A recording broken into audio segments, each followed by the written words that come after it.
நாங்கள் வந்து பள்ளிக்கரணையில் இருக்கிறோம். பள்ளிக்கரணையில் இருக்கிறோம். இப்போ வந்து எங்கள் மூத்தார் பொண்ணு, அது எங்கள் ரிலேஷன், இவருக்கு அண்ணன் பொண்ணு ரிலேஷன், அந்த வந்துக்கிறோம். இது வந்து அவன் தெரிஞ்சுவேன் ஒரு லட்டு கொடுக்க வந்துக்கிறான் உள்ள, ஒரு தெரிஞ்சுவேன்னு வீட்டு உள்ளே நாங்கள் சேர்த்ததுக்கு இந்த மாதிரி நடந்துக்குது. அவன் வாரின்னு போகிற நகையை வாரின்னு போட்டு உயிரை விட்டுட்டு இருக்கணும். உயிரினா அந்த நகைக்கு ஒரு 5,000 நகைக்கு ஒரு 4,000 நகைக்கு 10 ரூபா 5 ரூபாய்க்கெலாம் கொலை பண்ணுறாங்களே இந்த நாட்டில். அதுக்கு இன்னும் முடிவு. அதுக்கு இப்போ இவ்வளவோ நீங்கள் எடுக்கிறீங்க, இவ்வளவோ பண்ணுறீங்க, பேட்டி கொடுக்குறீங்க, எல்லாம் பண்ணுறீங்க. இதுக்கு இன்னும் முடிவு. ஒரு 5 வயசு குழந்தைய கூட நாங்கள் வெளியே விட முடியல, பொம்பளை பிள்ளைங்களே பலாத்காரம். அதுக்கு என்ன முடிவு? போகிறான், ஜெயிலுக்கு போகிறான், 10 நாளில் வரான், அரசியல் செல்வாக்கில் வெளியே வரான், திருப்பி அவன் பண்ணுறான். இதுக்கு என்ன அர்த்தம்? இன்னைக்கு இந்த பொண்ணுக்கு நடந்து நாளைக்கு அடுத்த வீட்டுக்கு நடக்காதுன்னு என்ன அர்த்தம்? இப்போ கூட பிறந்தவங்கள தான் செய்கிறானுங்க, கூட பிறக்காதவங்களும் செய்கிறானுங்க, வெளி மனுஷாலும் செய்கிறானுங்க, உள் மனுஷாலும் செய்கிறாங்க. நாங்கள் எப்படி வாழுது தமிழ்நாட்டில் பொண்ணுங்களே? நாங்கள் யாரை நம்புறது? அதுக்கு நீங்கள் சொன்னீங்கன்னா அதுக்கு நான் இன்னொரு நிறைய பேசுவேன். அதுக்கே எங்களுக்கு முடிவு தெரியாது.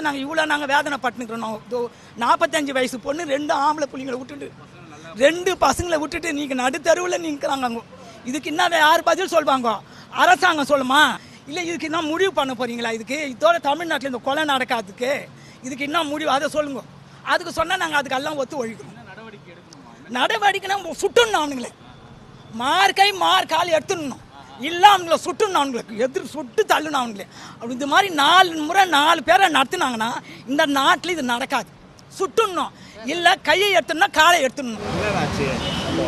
அதான் அவங்க டீ கடை வச்சுருக்குறாங்க. சம்பவம் நடந்த அந்த அவருடைய மனைவி சீனிவாசன், அவருடைய மனைவி டீ கடை வச்சுருக்காங்க. இது எனக்கு 2 பேருமே தெரியாது. இந்த பையன் நமக்கு தெரியாது, கேள்விப்பட்டது தான்.